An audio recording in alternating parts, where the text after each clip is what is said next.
제가 우연히 그 4등이라는 제목의 영화를 봤어요. 4등. 영화 제목이 4등이래요. 궁금하지 않으세요? 어떤 영화일지? 저는 궁금하더라고요. 그래서 그 영화를 찾아서 영화는 보진 않고 그 줄거리를 한번 이렇게 봤습니다. 근데 그 소제목이 이렇게 돼요. 1등만 기억하는 잔인한 세상. 당신에게 들려주고 싶은 이야기. 4등이 뭐 나쁜 건가요? 뭐 이런 소제목이 있어요. 아들이 이제 둘 있는 저희 집 같은 그런 집이에요. 근데 이제 큰 아들이 수영에 소질이 있습니다. 그래서 이제 수영을 가르쳐요. 수영을 가르치는데 얘가 대회만 나가면 4등을 하는 거예요.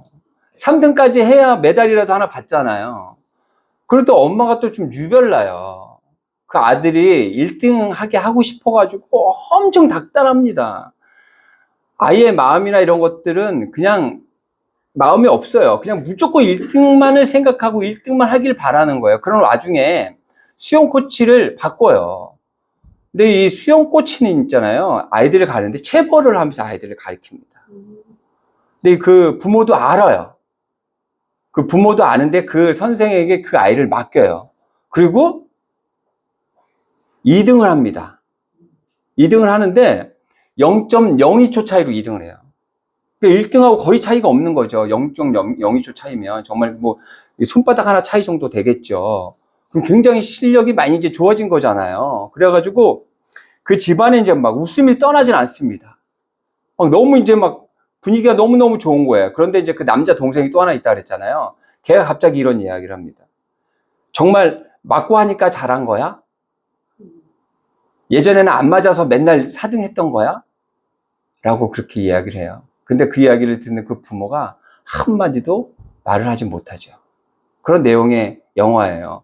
그런데 또 좀 아이러니한 거는 뭐냐면 이 코치가, 체벌하는 이 코치가 있잖아요. 그 아시안 게임에 나가서 신기록까지 세울 정도로 굉장히 뛰어난 선수였다 그래요. 그런데 그만둔 이유가 체벌 때문에 그만두게 됐다 그럽니다. 그런데 또 아이들을 또 체벌하면서 또 가르쳐요.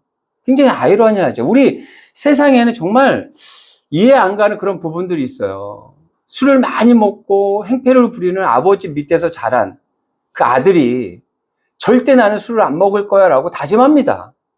그런데 나중에 삶의 모습을 보면 아버지의 모습이 그 자녀의 모습으로 그대로 드러나는 경우들이 있어요. 왜 그러냐면 내가 너무 싫고 아니라고 그래도 계속해서 그 모습을 보다 보면 내면화가 되는 거죠. 그래서 상담 쪽에서 뭐라 그래요? 구조화 된다 그러잖아요.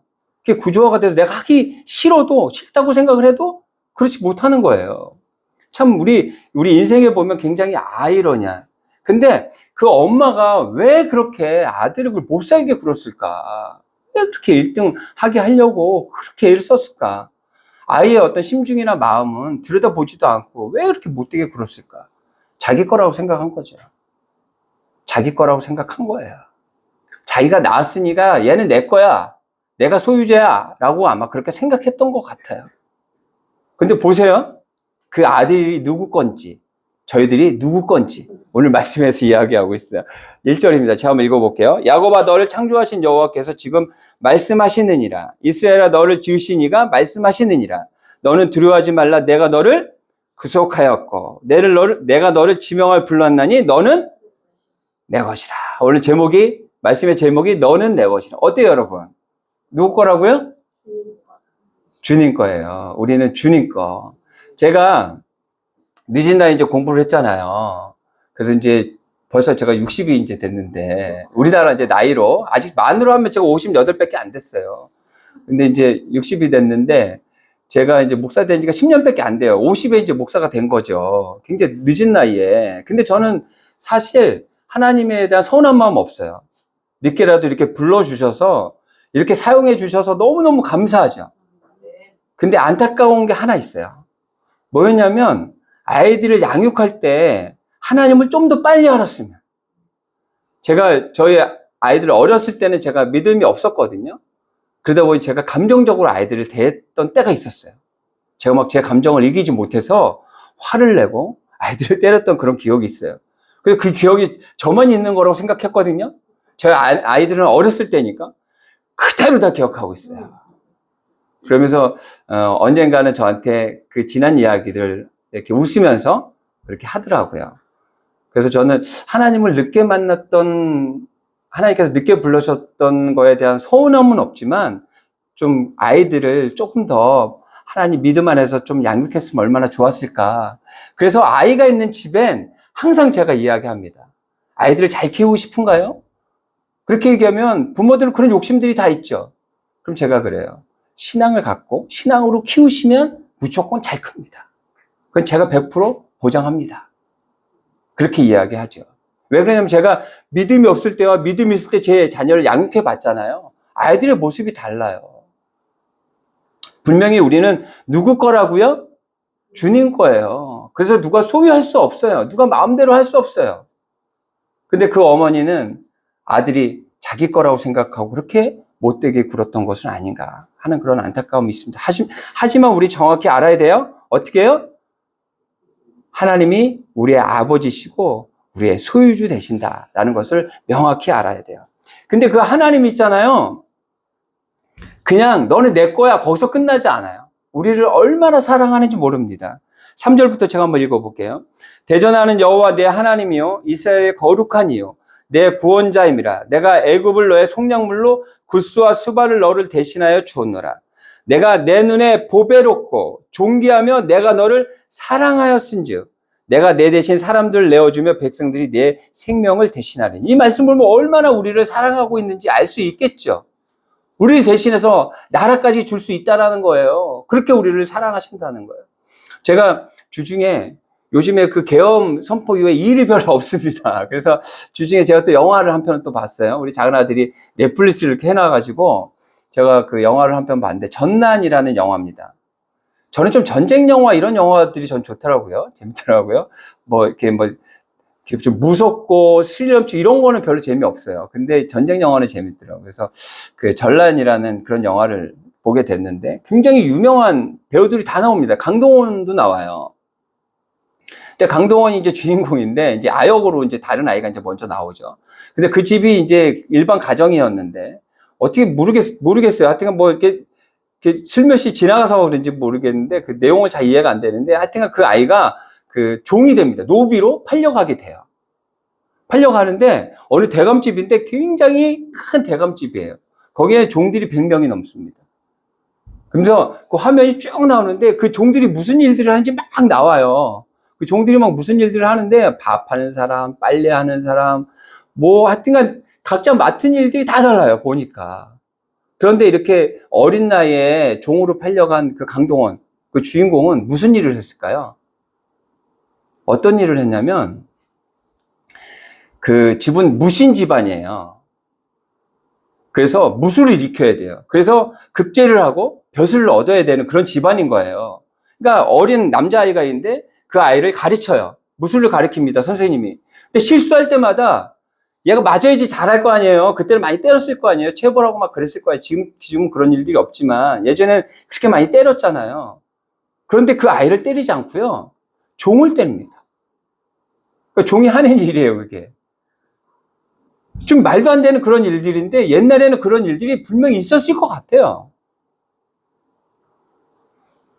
바지를 올리고요.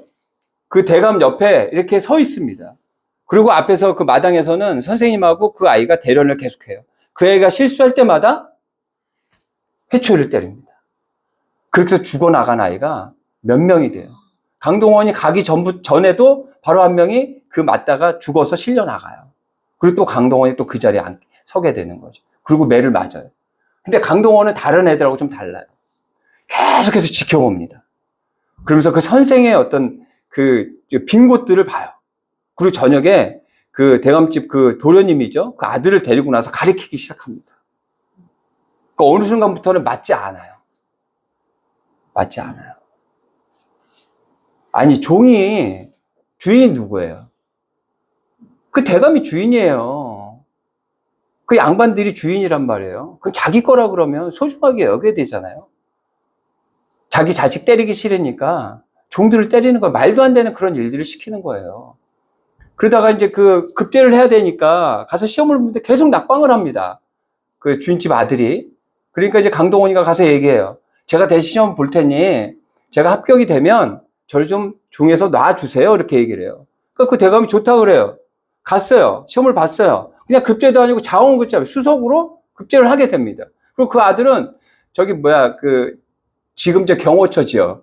그 임금 옆으로 가장 좋은 벼슬을 얻어서 이제 가게 돼요. 그 강동원이 이제 노예에서 이제 풀려나야 되잖아요, 종에서. 놔주지 않아요. 이유가 뭔지 아세요? 딴 데 가서 이야기하면 발설하면 안 된다고. 그 이유 때문에 약속을 지키지 않습니다.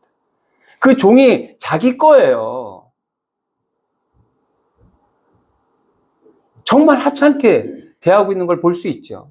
근데 이 영화에서 또 어떤 또 장면들이 나오냐면 그 임금이 차승원이 나오는데요. 그 임금이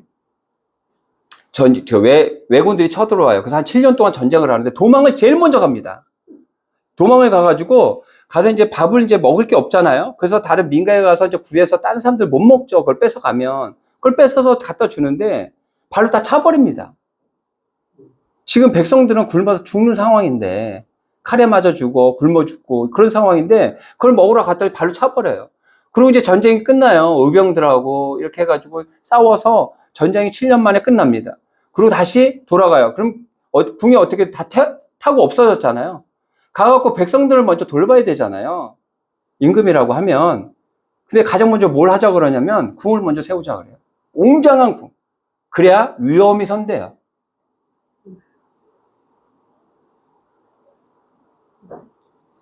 백성의 아버지가 누구예요? 그때는 임금이에요.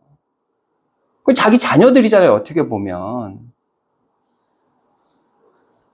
세상에 그런 모습들이 있어요. 하지만 우리 하나님, 너는 내 것이야 라고 말씀하시고 그리고 등 돌리는 그런 분이 아니고 우리가 좀 전에 읽었던 것처럼 이런 큰 사랑을 주시는 분이 우리의 하나님이라는 거예요. 기억하셔야 돼요. 잊지 말아야 돼요. 그 하나님이 내 아버지시고 내 하나님이시라는 것을 잊지 말아야 돼요. 그런데요, 우리 하나님, 나를 그렇게 지극히 사랑하시는 하나님과 함께 하는데도 어려운 일들이 있어요. 만사형통이 아니에요. 만사형통이면 좋겠는데 만사형통이 아니야. 2절입니다. 내가 물 가운데로 지날 때 내가 너와 함께 할 것이라. 강을 건널 때 물이 너를 침몰하지 못할 것이며 내가 불 가운데로 지날 때 타지도 아니할 것이요 불꽃이 너를 사르지도 못하리니. 물과 불을 이런 어려움들을 우리가 겪을 수 있다라는 거예요. 근데 중요한 건 뭐냐면 그 순간에도 하나님은 우리와 함께 하신다는 거예요. 그렇게 우리를 조금씩 성장시켜 가시죠. 우리 물에 빠졌을 때 어떻게 해요? 살아나려고 온몸에 힘을 다 주고 바둥거리죠. 그러면서 어떻게 돼요? 점점 가라앉게 되죠. 물에 빠지면 어떻게 해야 돼요? 몸에 힘을 빼야 돼요. 그리고 집중해야 돼요. 그럼 자연히 우리의 몸은 뛰게 돼 있어요. 힘들고 어려운 그런 일들을 겪게 되면 어떻게 된다고요? 우리의 힘을 다 빼고 하나님께 집중하는 거예요. 그렇게 하나님은 우리를 성장시키셔요. 제가 오늘도 아침에 산에 갔다 왔는데 산에 이렇게 가면 저보다 젊으신 분들이 거의 없어요. 저보다 다 연장자예요. 왜 그러냐면 그분들은 건강에 대해서 알고 있기 때문에 그래요. 그런 어려움들을 겪어봤기 때문에 그래요. 그래서 건강에 대한 것들을 소중하게 여길 줄 알아요. 하나님이 만약에 내가 너 지명해, 너 뭘 불렀어, 널 사랑해. 만사형통으로 모든 것들을 다 줬어 봐요. 우리의 삶의 모습이 어떻게 변했을지. 하나님은 우리에게 좀 힘들고 어려운, 마음 아프시지만 그런 일들을 통해서 우리가 성장하길 원하세요. 힘들고 어려운 과정 안에서 어떻게 된다고요? 우리의 몸에 힘을 다 빼고 하나님께 집중하는 우리가 되게 될 때 우리는 더욱더 성장하는 우리의 삶으로 나아갈 수 있습니다. 그렇게 되시는 여러분들이 되시기를 바랍니다. 그리고 하나님께서는 또 모든 그 사랑하는 인원들을 함께 모으셔요. 5절부터 읽어볼게요. 두려워하지 말라. 내가 너와 함께하여 내 자손을 동쪽에서부터 오게 하며 서쪽에서부터 너를 모을 것이며 내가 북쪽에서 이르기를 내놓으라. 남쪽에게 이르기를 가두어 두지 말라. 내 아들들을 먼 곳에서 이끌며 내 딸들을 땅 끝에서 오게 하며 내 이름을 불려지는 모든 자 곧 내가 내 영광을 위하여 창조한 자를 오게 하라. 그를 내가 지었고 그를 내가 만들었느니라. 하나님의 백성 선민이라고 자부했던 이스라엘은 패망합니다. 그리고 여러 나라로 찢겨서 도망하게 되죠. 그들을 하나님께서 지금 부르시고 있는 거예요. 그런데 그 기간이 있잖아요. 어저께 그렇게 찢어졌는데 다음날 부른 게 아니에요. 한 몇 세대가 지났습니다. 그럼 살아왔던 방식과 생활 습관이나 모든 것들이 다를 거 아니에요. 한데 모았으면 그 공동체가 온전할까요? 쉽지 않죠.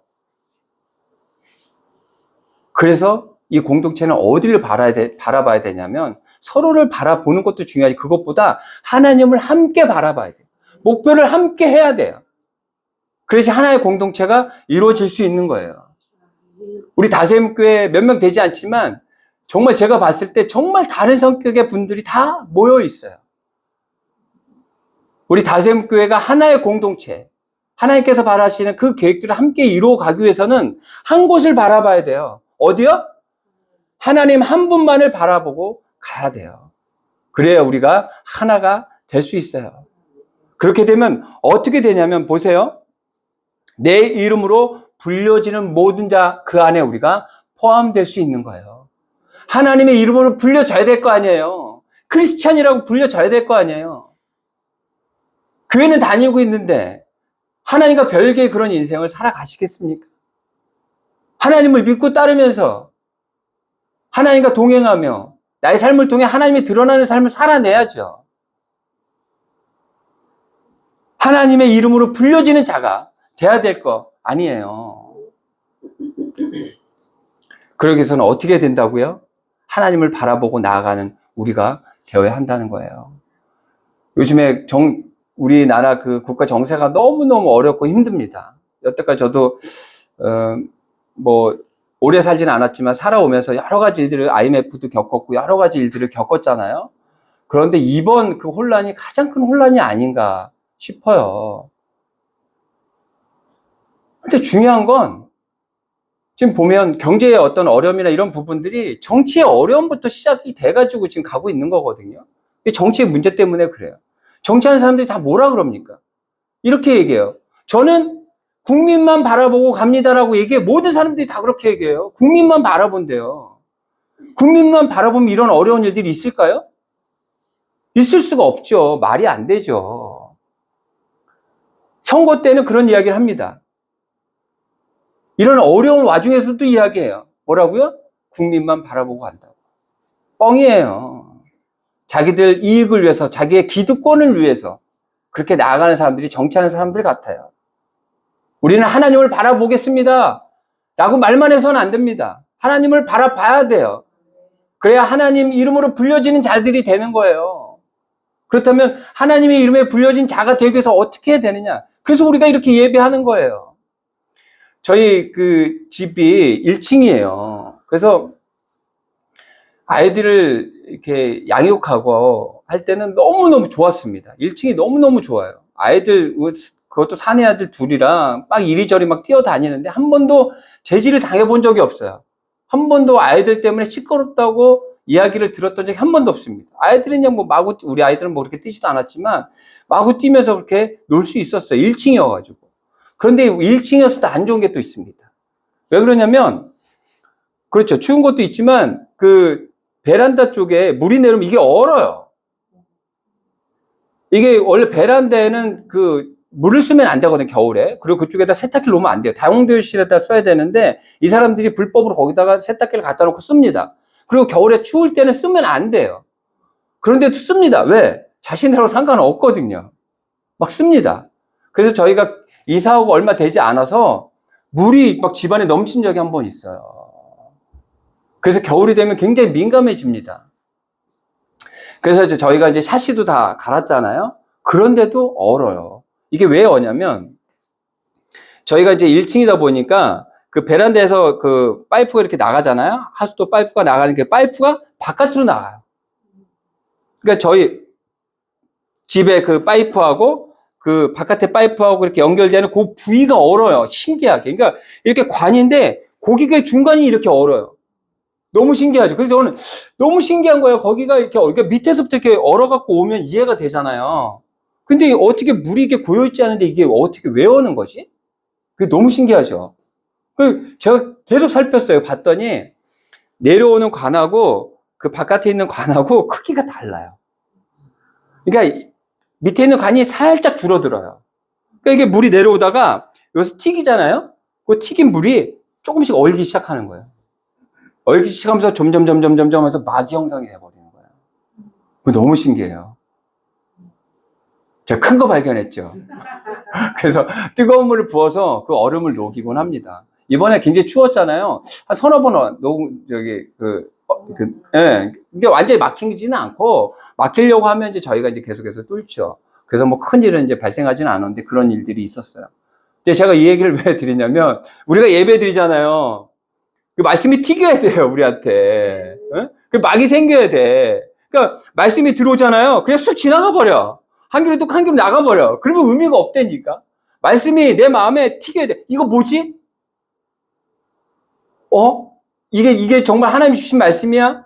내 삶하고 너무 다른데 이건 뭐지? 하는 그 튀김이 있어야 돼. 그 튀김이 있어야 막이 형성이 돼요. 그래야지 하나님만을 바라보며 하나님 이름으로 불려지는 자가 되는 거예요. 그냥 와서 예배 드렸어요, 그냥. 하나님 저 예배 드렸죠? 하나님 그거 보는 거 아니에요. 아, 그래, 너 예배 드렸어. 너 그래, 도장 찍고 갔지? 너 헌금했어, 안 했어? 했어? 오케이, 됐어. 이게 아니라니까요. 그걸로 만족하시는 분이 하나님이 아니고, 말씀이 튀겨야 돼. 그래서 막이 형성이 돼야 돼요. 그래서 우리 삶이 변해야 돼. 저도 어떤 순간에 아직도 입에서 욕이 나올 때가 있다니까요. 아직도 그 막이 완전하게 쳐지지 않았나 봐요. 오늘 아침에도 예배하려고 나오는데, 갑자기 그 아파트 앞에 그 차가 그 좁은 폭인데 갑자기 확 들어오는 거예요. 깜짝 놀라서 차를 세웠죠. 저도 모르게 또 한마디 했죠. 아직도 이 막이 제대로 꽉 채워지지 않았나 봐요. 저도 튀겨야 돼. 튀겨서 이 말씀이 우리의 마음에 튀겨야 돼. 그래서 이 막이 형성이 돼야 돼. 그래야지 우리는 하나님만을 바라보며 하나님의 이름으로 불려지는 자들이 될 수 있어요. 올 한 해 그렇게 되었으면 좋겠습니다. 그래서 작년과는 내가 올해가 좀 다르네? 이런 상황을 겪었는데, 예전 같았으면 이랬을 텐데, 내가 왜 이렇게 하지? 그 막이 조금씩 더 커져가고 있는 거예요. 그렇게 살아내실 여러분들이 되었으면 좋겠습니다. 그렇게 살아내시는 우리 다세움 교회가 되었으면 좋겠습니다. 그렇게 살아내시는 여러분들이 되시기를 바랍니다.